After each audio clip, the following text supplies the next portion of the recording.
Good evening, everyone. So, as you know, in today's turn, we are going to study about the concept of interference.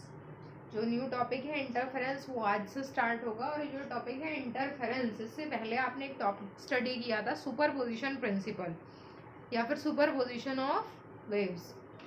Superposition का मतलब था कि जब number of waves किसी medium में या without medium एक साथ ट्रैवल करती हैं और एक दूसरे के साथ में चलती हैं, सुपरपोज करती हैं, तो ये डिपेंड करता है इस कंडीशन पे वो कि किस पोजीशन में सुपरपोज कर रही हैं, मतलब उनकी जो फेज है वो कैसी है। अगर वो सेम फेज में सुपरपोज करती हैं तो सेम फेज का मतलब है कि अगर एक का क्रस्ट आ रहा है तो दूसरी वेव का भी क्रस्ट आ रहा है। अगर ऐसे करके सुपरपोजिशन हो रहा है तो रिजल्टेंट वेव एक बनकर तैयार होती है और उस रिजल्टेंट वेव की इंटेंसिटी और एम्पलीट्यूड मैक्सिमम हो जाते हैं।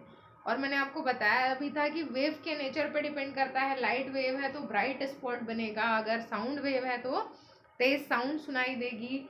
और अगर सुपरपोजिशन इस कंडीशन में इस टाइप से हो रहा है कि वो अपोजिट फेजेस में मिल रही हैं तो रिजल्टेंट इंटेंसिटी या फिर एम्पलीट्यूड जीरो हो जाता है और वहाँ लाइट वेव्स के लिए डार्क स्पॉट बनता है। हमें लाइट वेव्स ही स्टडी करना है।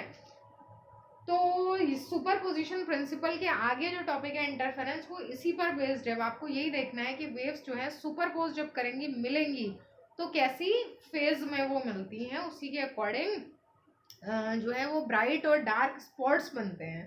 तो एक जो आपका टॉपिक है इंटरफेरेंस, उसमें आपको इंटरफेरेंस का फिनोमिना जो है वो एक एक्सपेरिमेंट की हेल्प से स्टडी करना है। और वो एक्सपेरिमेंट जिसने किया था साइंटिस्ट का नेम था यंग, और बहुत फेमस एक्सपेरिमेंट है Young's double slit experiment. Double slit की हेल्प से उसने इसको परफॉर्म किया था, एक पूरा अरेंजमेंट था उसका। तो उसको शॉर्ट में YDSE भी कहते हैं, यंग्स डबल स्लिट एक्सपेरिमेंट। की आप स्टडी करने जा रहे हैं टॉपिक इंटरफेरेंस में। ओके, तो ये जो एक्सपेरिमेंट है बहुत फेमस एक्सपेरिमेंट है और इस एक्सपेरिमेंट से ही इंटरफेरेंस का फिनोमिना जो है वो प्रूव हो पाया था। तो सबसे पहले तो आपको एक्सप्लेन करना है इंटरफेरेंस क्या होता है, उसके बाद YDSE पर आते हैं। तो इंटरफेरेंस का जो फिनोमिना है उसमें आपको बताना है कि व्हेन टू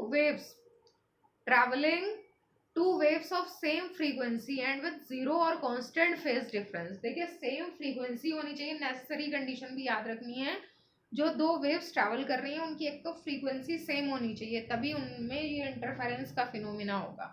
और उनके बीच में या तो जीरो फेज डिफरेंस हो, यानी कि वो इस तरीके से आ रही है, या फिर कांस्टेंट फेज डिफरेंस हो। कांस्टेंट का मतलब जैसे एक वेव ने यहाँ से चलना स्टार्ट किया, ये फर्स्ट वाली वेव थी और ये ऐसे ऐसे ट्रैवल कर रही है, तो जो दूसरी वेव है वो यहाँ से चलना स्टार्ट करेगी और वो ऐसे आ रही है। इसका मतलब फेज डिफरेंस दोनों के बीच में कितना है, इतना। और ये फेज डिफरेंस कितना है तो आपको पता है यहाँ से यहाँ तक का मतलब कितना एंगल बन रहा है। फेज डिफरेंस का मतलब जो एंगल होता है वो लिया जाता है। तो फेज डिफरेंस जो है वो यहाँ पर पाई का है, पाई का फेज डिफरेंस है। तो इसका मतलब आगे भी फेज डिफरेंस सेम ही रहना चाहिए। इसी तरह से अगर वो चलेंगी तभी आप देख रहे हैं कि जो सुपरपोज करेंगी तो उनमें सुपरपोजिशन के बाद में, अब जैसे यहाँ पर पाई का फेज डिफरेंस है तो ये जो वेव्स इस तरीके से चल रही हैं तो अल्टरनेट टाइम इंटरवल के बाद यहाँ पर आपको डार्क स्पॉट मिलने जा रहा है। और अगर वेव्स इस तरीके से चलती हैं कि एक वेव ऐसे और दूसरी वेव जो स्टार्ट हो रही है वो कहाँ से स्टार्ट हो रही है, तो सपोज दैट दूसरी वेव अगर यहाँ से स्टार्ट हो रही होती तो आप देखते कि इन वाले रीजन्स में जो है वो अगर एक साथ में स्टार्ट होती तो एक साथ ही जो है वो इंक्रीज या डिक्रीज हो रही होती, तो जो उनका नेट डिस्प्लेसमेंट या इंटेंसिटी है वो इंक्रीज होती है। तो वो यहाँ से स्टार्ट हुई है तो इसका मतलब इस वाले पॉइंट पे नीचे की तरफ आप देखेंगे कि जो ये ट्रॉ वाले जो रीजन्स है उनमें इंटेंसिटी या एम्पलीट्यूड इंक्रीज होगा। तो फेज डिफरेंस कांस्टेंट रहना चाहिए, चाहे पाई का हो, चाहे पाई/2 का हो, 2 पाई का हो, जो भी एंगल है उतने ही एंगल के बाद जो है क्रेस्ट और ट्रॉ अल्टरनेट बनते रहेंगे। तो नेसेसरी कंडीशन में आपको क्या याद रखना है, तो सेम फ्रीक्वेंसी की वेव्स होनी चाहिए। दूसरी बात उनके बीच में जीरो या कांस्टेंट फेज डिफरेंस होना चाहिए। तीसरी बात ये है कि वो सेम डायरेक्शन में चल रही हो, travelling in the same direction. वैसे वेव्स हमेशा प्रोग्रेसिव वेव्स ही होती हैं। प्रोग्रेसिव का मतलब सारी वेव्स आगे ही बढ़ती हैं तो ऑब्वियसली उनकी डायरेक्शन सेम ही होगी। कुछ वेव्स रिफ्लेक्टेड वेव्स भी होती है ना, कि एक वेव आगे बढ़ गई, वो टकरा के जब वापस आती है और दूसरी आगे जा रही है, इस तरीके से अगर मिलती हैं। तो यहाँ फिलहाल ऐसा केस नहीं है। दोनों वेव्स कैसी हैं, travelling in the same direction. ये 3 कंडीशंस आपको याद रखनी है, ठीक है। पहली है सेम फ्रीक्वेंसी, दूसरी है जीरो या फिर कांस्टेंट फेज डिफरेंस, और तीसरी है travelling in the same direction when superpose on each other. तो जब इस तरीके की वेव्स सुपरपोज करती हैं, मिलती हैं एक साथ में, तो then at the point of superposition, जहां पर भी सुपरपोजिशन हो रहा है, the intensity gets redistributed. Intensity gets redistributed का मतलब क्या है कि जो इंटेंसिटी है, रिजल्टेंट इंटेंसिटी, वो रीडिस्ट्रीब्यूटेड, मतलब दोनों वेव्स की अलग अलग तो जो भी इंटेंसिटी थी, जब सुपरपोज करती है तो रिजल्टेंट इंटेंसिटी जो है रीडिस्ट्रीब्यूट हो जाती है। रीडिस्ट्रीब्यूट का मतलब हुआ कि इंटेंसिटी जो है वो अल्टरनेट चेंजेस आते हैं उसमें, कभी घटेगी कभी बढ़ेगी। कैसे चेंज होगा, जैसे मैंने अभी आपको बताया था कि आपने देखा इस वाले पॉइंट पर तो दोनों वेव सेम फेज में आ रही है, यानी कि यहाँ तो इंटेंसिटी बढ़ गई, लेकिन जब ये आगे निकलती है इससे, तो इस वाले रीजन में आप देख रहे हैं कि दोनों अपोजिट फेज में आ गई।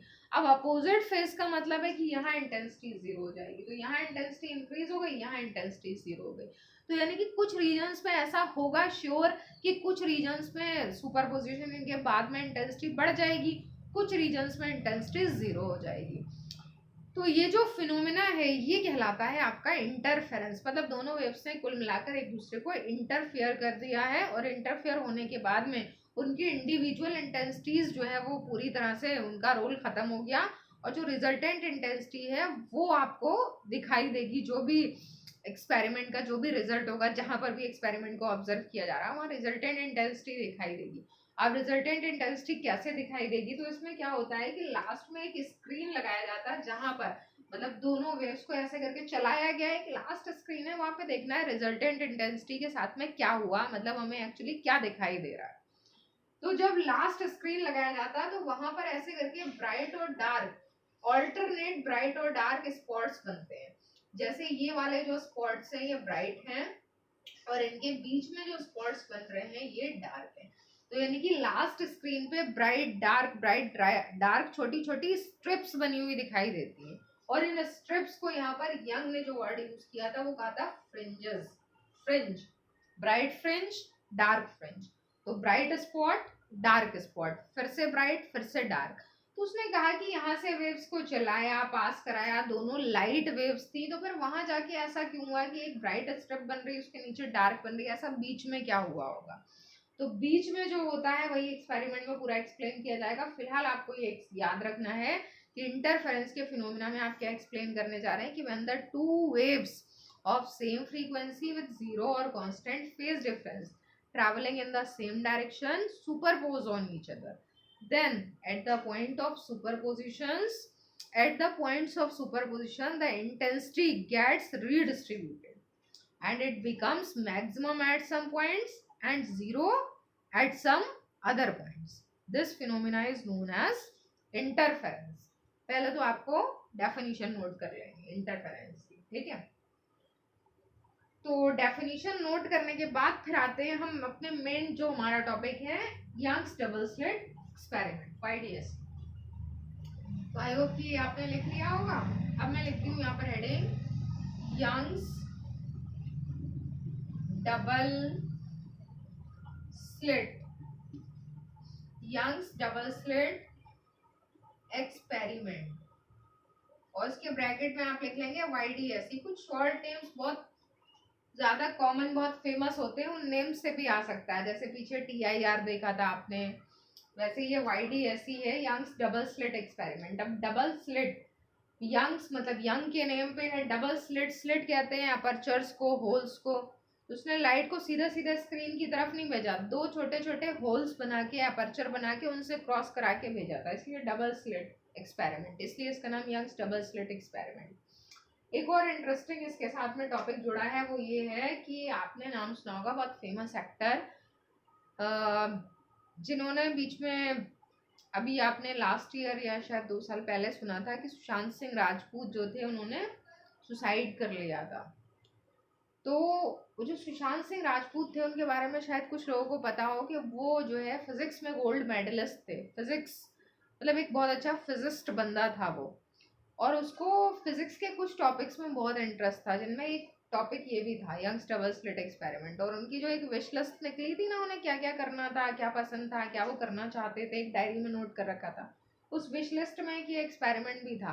तो क्योंकि आपको अब ये सुनकर ऐसा लगेगा कि वो एक्सपेरिमेंट जो उसने पढ़ा होगा अपने टाइम में, उसको लगता था कि इस एक्सपेरिमेंट का सेटअप मैं अपने घर पे लगा सकूं, उसकी एक विश लिस्ट थी। मतलब एक वो बहुत जो है ऐसा बंदा था जिसके पास क्या कुछ नहीं था, बहुत कुछ कर सकता था, लेकिन हाँ फिर भी एक विश उसकी जो पूरी नहीं हो पाई वो ये थी कि इस एक्सपेरिमेंट को जो कि आप पढ़ने जा रहे हैं, जो आप देखेंगे कि इसमें सेटअप में ये चीज़ें होती हैं, ये ऐसे होता है, इस सेटअप को वो अपने घर पे लगा के और इसको परफॉर्म करना चाहता था।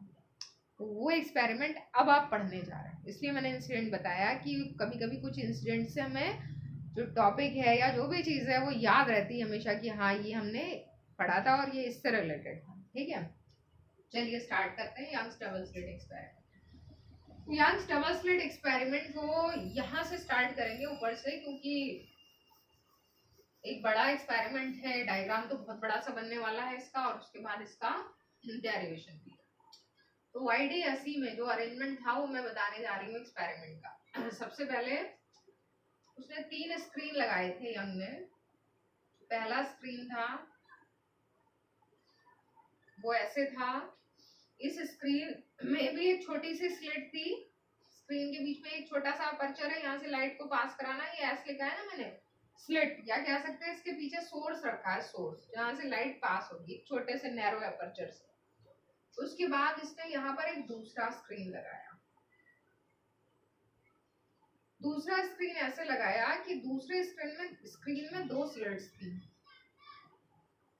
S1 S2, ठीक है। और तीसरा फाइनल स्क्रीन था जिसकी मैं अभी बात कर रही थी कि उस पे उसको क्या करना था, और दूर थोड़ा सा लगा देते हैं, जिसपे उसको एक्सपेरिमेंट का रिजल्ट यानी कि फ्रिंजेस का पैटर्न ऑब्जर्व करना था, लाइट कैसी दिखाई देती है। तो अब देखते हैं कि क्या करना है इसमें। ठीक है, तो सबसे पहली स्लिट ये है, इसके पीछे सोर्स रखा। इसमें बहुत ऐसी चीजें हैं, बहुत टेक्निकल वर्ड्स हैं जो बहुत यूज होंगे, लेकिन उनका मीनिंग आपको स्टार्टिंग में बता दिया जाए तो अच्छा है। सोर्स ऑफ लाइट जो कहा जाता है, सोर्स ऑफ लाइट, उसके लिए एक वर्ड यूज करते हैं मोनोक्रोमेटिक लाइट। हमेशा जो कहा जाएगा लाइट कौन सी यूज करेंगे, तो मोनोक्रोमेटिक लाइट, चाहे इंटरफेरेंस का फिनोमिना हो, डिफ्रैक्शन का फिनोमिना हो, जो भी हो, तो सभी के लिए मोनोक्रोमेटिक लाइट होती है। मोनोक्रोमेटिक वर्ड का मतलब क्या है, मोनो मतलब सिंगल, और क्रोमैटिक वर्ड जो है वो दूसरी लैंग्वेज का है। एक्चुअली क्रोमैटिक यहाँ सी से लिखा जाता है, वहां पर ऐसे करके कुछ लिखा जाता था, उसको क्रोमा ऐसे कहते थे, बल्कि और क्रोमा करके इसको प्रोनाउंसिएशन करते थे। इसका मतलब होता है कलर, मतलब सिंगल कलर की लाइट। आप एक तरह से ये भी कह सकते हैं कि मोनोक्रोमेटिक मतलब सिंगल कलर वाली लाइट। ठीक है, जैसे इसके लिए यूज किया जाता है सोडियम लैंप, या व्हाइट लाइट नहीं, सोडियम लैंप, क्योंकि व्हाइट लाइट में तो बहुत सारे कलर्स होते हैं, सोडियम लैंप से निकलने वाली जो लाइट है वो मोनोक्रोमेटिक कहलाती है। तो ये कह सकते हैं जिसमें सिंगल कलर हो। सिंगल कलर का मतलब अभी आपने देखा ही था कि क्या बोला गया, सेम फ्रीक्वेंसी। तो अगर अलग कलर्स ले लेंगे, व्हाइट लाइट ले लेंगे, तो उसमें अलग अलग फ्रीक्वेंसी की बहुत सारी वेव्स हैं, तो आपको फिलहाल सिंगल कलर या सिंगल फ्रीक्वेंसी वाली वेव लेना है, तो कौन सी लाइट यूज करेंगे, मोनोक्रोमेटिक लाइट का सोर्स लेना है। ठीक है, मोनोक्रोमेटिक लाइट के सोर्स का नाम जो है, जो ऐसा सोर्स जो मोनोक्रोमेटिक लाइट देता है उसका नाम होता है कोहेरेंट सोर्स। इसकी और भी कुछ प्रॉपर्टीज होती हैं, बाद में डिस्कस करेंगे, फिलहाल इसका नाम कोहेरेंट सोर्स। कोहेरेंट कौन सा, जो मोनोक्रोमेटिक लाइट देगा। एक सिंगल सोर्स होता है, दो अलग अलग सोर्सेस, जैसे मतलब ये है ना 2 स्लिट्स हैं, तो 2 स्लिट्स एक ही सोर्स से इल्यूमिनेटेड होनी चाहिए। ऐसा नहीं हो कि यहाँ पर अलग सोर्स रखा यहाँ अलग, तो फिर क्या होगा, फेज डिफरेंस कांस्टेंट नहीं रहेगा। क्योंकि जब एक सोर्स, आपने हाइजेंस प्रिंसिपल में पढ़ा था ना, यहाँ से निकलने वाली लाइट जब यहाँ और यहाँ पड़ेगी तो ये फ्रेश सोर्स बन जाएंगे लाइट के, और अगर दोनों के पास अलग अलग सोर्स रख दिए जाए तो आपको पता है कि लाइट वेव्स जब निकलती हैं तो आगे वाले पॉइंट को डिस्टर्ब करेंगी, वो डिस्टर्ब होगा, वो सेकेंडरी वेवलेट्स निकालेगा, सबकी स्पीड सेम होती है। लेकिन अगर ऐसा हो कि अलग अलग सोर्सेज हैं तो अलग अलग तरीके की लाइट निकाल रहा है, तो फेज डिफरेंस जैसा हम रखना चाह रहे हैं कांस्टेंट या जीरो, वैसा नहीं रहेगा। तो ये क्वेश्चन छोटे छोटे बहुत से बनेंगे रीजनिंग के कि कोहेरेंट सोर्स ही क्यों, मोनोक्रोमेटिक लाइट ही क्यों, 1 मार्क में आते हैं इस टाइप से क्वेश्चन, तो इसको बाद में भी एक बार और डिस्कस कर लेंगे। एक बार वर्ड आएगा ना इसमें, इसलिए मैंने पहले बता दिया। तो कोहेरेंट सोर्स है, मोनोक्रोमेटिक लाइट वाला सोर्स है। सबसे पहले यहाँ पर एक पहले स्क्रीन में उसने एक स्लिट बनाई छोटी सी। अब कितनी छोटी, उसकी विड्थ कितनी है, तो याद रखिएगा 1 मिलीमीटर थिकनेस की एक स्लिट बनाई उसने, 1 मिलीमीटर थिकनेस, ठीक है। उसके अलावा उसने क्या किया, इससे 10 सेंटीमीटर दूर, ये जो दूसरा स्क्रीन है वो कितनी दूर रखा, 10 सेंटीमीटर। अरेंजमेंट ऐसे होगा तभी स्लिट्स वो फ्रिंजेस दिखाई देंगे। तो 1 मिलीमीटर थिकनेस, एक बहुत छोटी सी थिकनेस की स्लिट बनाई, उसके बाद 10 सेंटीमीटर दूर एक और स्क्रीन रखा, उसमें जो स्लिट्स बनाई वो और छोटी बनाई, इससे भी छोटी, 0.3 मिलीमीटर, ठीक है। दोनों की सेम थिकनेस है। 0.3 मिलीमीटर थिकनेस की दो और स्लिट्स बनाई, और दोनों स्लिट्स के बीच की भी गैपिंग का ध्यान रखा उसने, 2 मिलीमीटर, ठीक है। ये अरेंजमेंट्स याद रखिए। और इससे 2 मीटर की दूरी पे फाइनल स्क्रीन रखा, जिसपे उसको फ्रिंजेस का पैटर्न देखना था, ठीक है। अब पूरा अरेंजमेंट एक बार देख लीजिए। 1 मिलीमीटर थिकनेस की एक पहली स्लिट, उसे 10 सेंटीमीटर दूरी पे दूसरा स्क्रीन, दूसरे स्क्रीन में दो स्लिट्स बनाई, 0.3 millimetre thickness of each slit, और 2 मिलीमीटर उनके बीच की सेपरेशन का बड़ा इंपॉर्टेंट रोल है, क्योंकि सेपरेशन लगभग ऐसी होनी चाहिए कि जो पहले वाला सोर्स है ना, पहले वाली जो स्लिट है, उसे चलने के बाद लाइट दोनों स्लिट्स पे इक्वल टाइम में पहुंचे। ऐसा ना हो कि स्लिट S1 पे जल्दी पहुंच रही है, S2 पे देर में पहुंच रही है, वहां से पहले ही सेकेंडरी वेवलेट्स निकलना स्टार्ट हो गई, वरना इंटरफेरेंस का फिनोमेना नहीं हो पाएगा। लास्ट वाला स्क्रीन 2 मीटर की दूरी पे, मतलब अच्छा खासा दूर रखा है इन दोनों स्क्रीन के कंपैरिजन। तो आई होप कि आपने ये सब नोट कर लिया। अब आते हैं हम मेन डायग्राम। तो ये मेन डायग्राम नहीं था, ये मेजरमेंट था, कैसे करके अरेंजमेंट सेटअप करते हैं, ठीक है। तो ये जो है आपका इतना अरेंजमेंट पहले आपको बना लेना है, इनको ध्यान रखना है, ये S1 S2 है। सबसे पहले क्या होता है, यहाँ मोनोक्रोमेटिक सोर्स से लाइट निकलना स्टार्ट हुई। अब आपको पता है लाइट वेव्स ऐसे चलती हैं, ऐसे करके, कोई भी वेव हो ऐसे ही चलती है, ट्रांसवर्स वेव ऐसे चलती है। इसका मतलब क्रेस्ट बनेगा, ट्रॉ बनेगा। क्रेस्ट ट्रॉ यहाँ बनाना तो पॉसिबल नहीं, तो क्रेस्ट ट्रॉ को हम पता कैसे दिखा रहे हैं, वैसे ही जैसे स्टोन फेंकते हैं वाटर के अंदर, तो जो है वो ऐसे करके एलिवेशन डिप्रेशन बनते हैं। तो एक ऐसे करके बनाया, जैसे मान लीजिए बीच में स्टोन ने हिट करा, तो ये पहले बना एलिवेशन, बाद में बना होगा डिप्रेशन, फिर से एलिवेशन। तो हम ऐसे ही स्ट्रक्चर को ऐसे ही तो दिखाएंगे, ऐसे वाला तो बन नहीं सकता।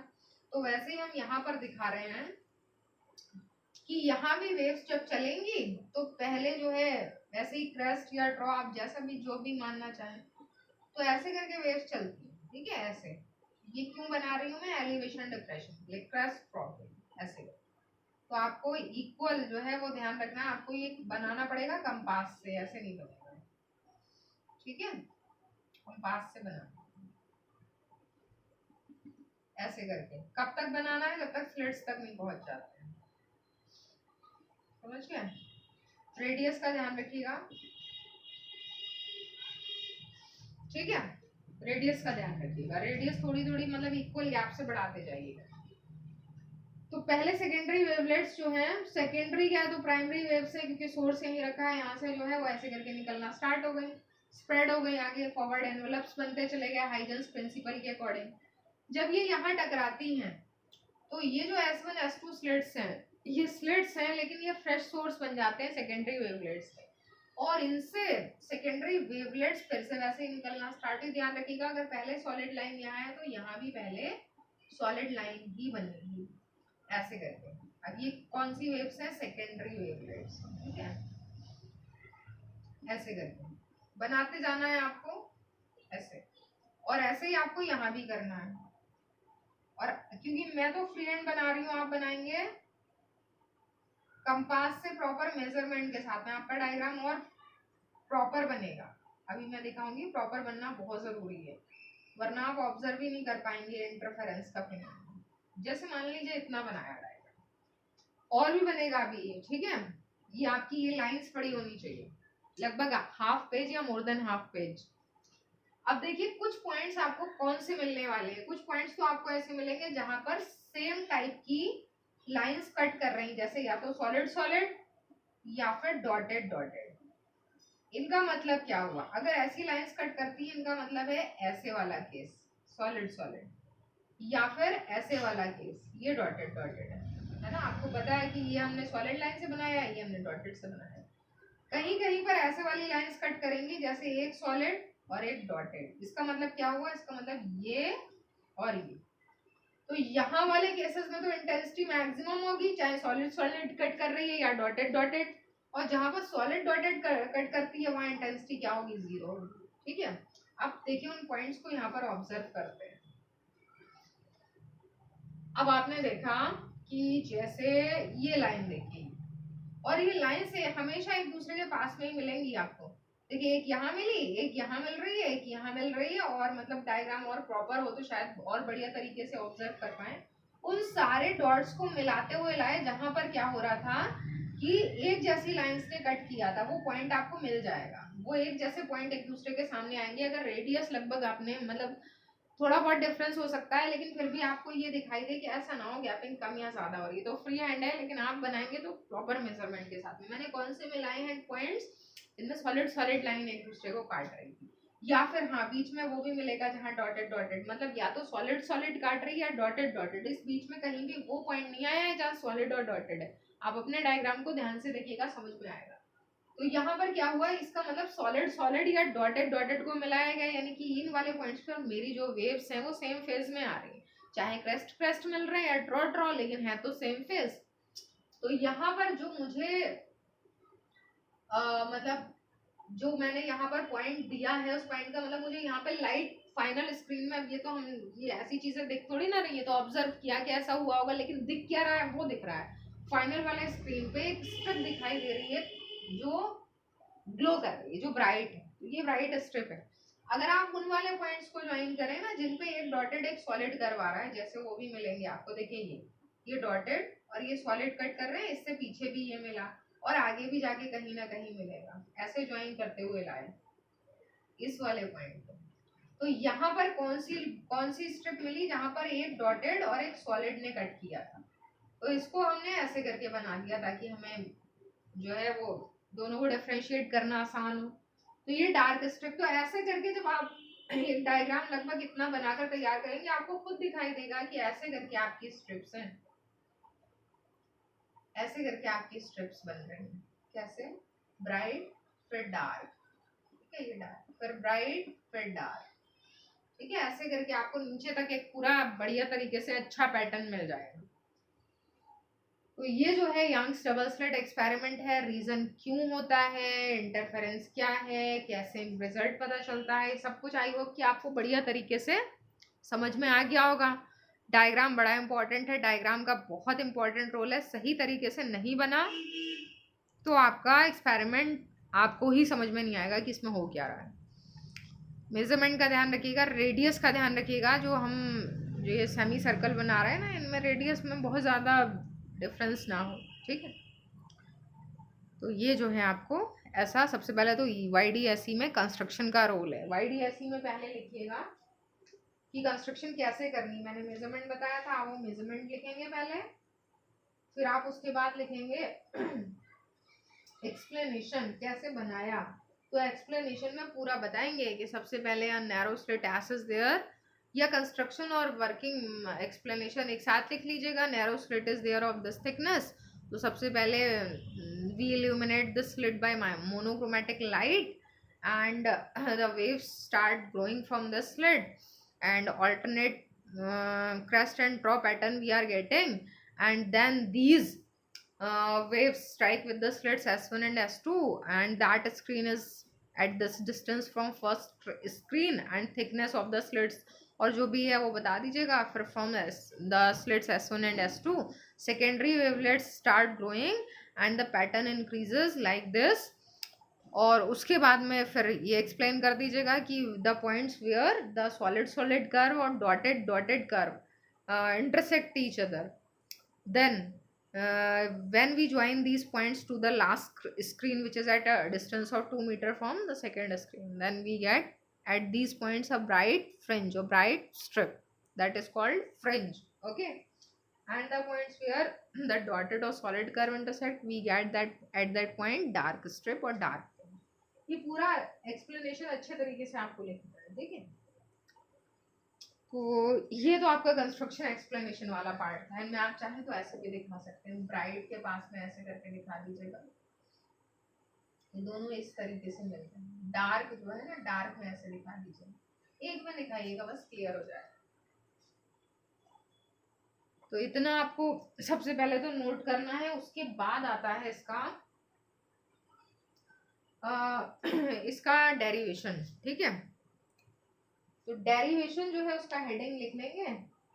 और हाँ, एक चीज और ध्यान रखिएगा, इंटरफेरेंस ही हेडिंग था ना, तो इंटरफेरेंस में अभी पूरी सारी बातें बोल दी ना, एक टर्म इंपॉर्टेंट रह गया कि इंटरफेरेंस में आपने बताया कि intensity gets redistributed becoming maximum at some points, zero at some other points. So the intensity, the points where the intensity is maximum, जहाँ intensity maximum होती है या फिर जहाँ पर हमें bright strip मिलती है, bright fringe मिलती है, तो उन points पे कहते हैं constructive interference. constructive, ठीक है, वर्ड से क्लियर ही है। constructive interference मतलब interference तो हुआ, लेकिन उससे किसी चीज का कंस्ट्रक्शन हुआ, जिसका ब्राइट स्ट्रिप का, ब्राइट फ्रिंज का। और वो पॉइंट्स जहां पर डार्क फ्रिंज मिलती है या जहां पर जो इंटेंसिटी है वो जीरो हो जाती है, उन पॉइंट्स पर कहते हैं डिस्ट्रक्टिव इंटरफेरेंस हो रहा है। ये भी मेंशन करिएगा, ये भी लिखिएगा। तो ये वाले पॉइंट्स जो है कंस्ट्रक्टिव इंटरफेरेंस वाले हैं, जिन पे डी लिखा है। दूसरे वाले पॉइंट्स जो है वो डिस्ट्रक्टिव इंटरफेरेंस वाले हैं। उसके बाद आपका एक क्वेश्चन आता है, उसमें लिखा होगा या तो आपसे ये कहेंगे कि drive the relation for conditions for constructive and destructive interference, right the conditions for constructive and destructive interference. मतलब डायग्राम बना के तो एक्सप्लेन करना है, रिलेशन लिखना, फॉर्मूला कैसे पता चलेगा कंस्ट्रक्टिव इंटरफेरेंस हो रहा है, ऐसे नहीं पता चलता है, क्योंकि वेव जो है ना उसको तो ऐसे दिखाया जाता है।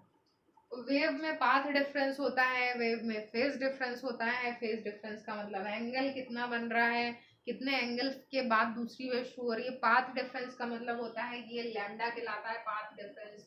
पढ़े होंगे आपने इसके रिलेटेड टर्म्स, इसके रिलेटेड टर्म्स जो है वो 9th में भी थे, 11th में भी थे। टाइम पीरियड होता है, फ्रीक्वेंसी होती है, पाथ डिफरेंस, फेज डिफरेंस, ये सब कुछ बता दिया जाता है। तो जैसे मान लीजिए वेव यहाँ से यहाँ तक आती है चल के, तो कहते हैं ना वेव लेंथ कितनी है, इसका मतलब एक क्रस्ट और एक फ्रॉ को कंप्लीट करने में लगा डिस्टेंस वेव लेंथ कहलाती है। यही पाथ डिफरेंस भी कहलाता है। और फेज डिफरेंस का मतलब यहाँ से यहाँ तक आने में कितना एंगल ट्रेस किया, तो एंगल कितना ट्रेस हो रहा है, यहाँ वाला एंगल पाई, यहाँ वाला एंगल पाई, तो टोटल फेज डिफरेंस 2 पाई और पाथ डिफरेंस लैम्डा। तो हमेशा पाथ डिफरेंस लैम्डा के लिए फेज डिफरेंस 2 पाई होता है। तो ऐसे ही मतलब इनके टर्म्स में आपको बताना है कि कैसे कंस्ट्रक्टिव इंटरफेरेंस होगा, कैसे डिस्ट्रक्टिव इंटरफेरेंस होगा, ठीक है। तो उसके लिए हेडिंग लिख लीजिएगा, conditions for constructive and destructive interference. या फिर जो है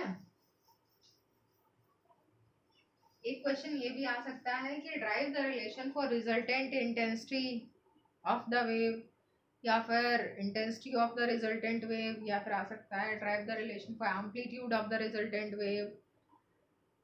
तो ये आपको रिलेशन जो है वो ड्राइव करने हो सकते हैं। तो हेडिंग मैं ये लिख दे रही हूँ, कंडीशंस, इसी डेरिवेशन में ये सारी चीजें हैं।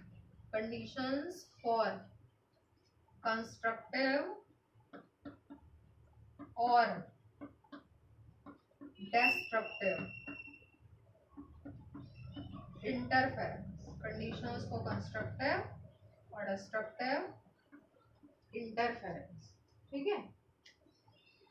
तो ये आपको नोट कर लेना है, बट ये स्टार्ट अभी नहीं हो पाएगा क्योंकि now time, less time is left. इसको नेक्स्ट टर्न से स्टार्ट करते हैं। Okay, thank you.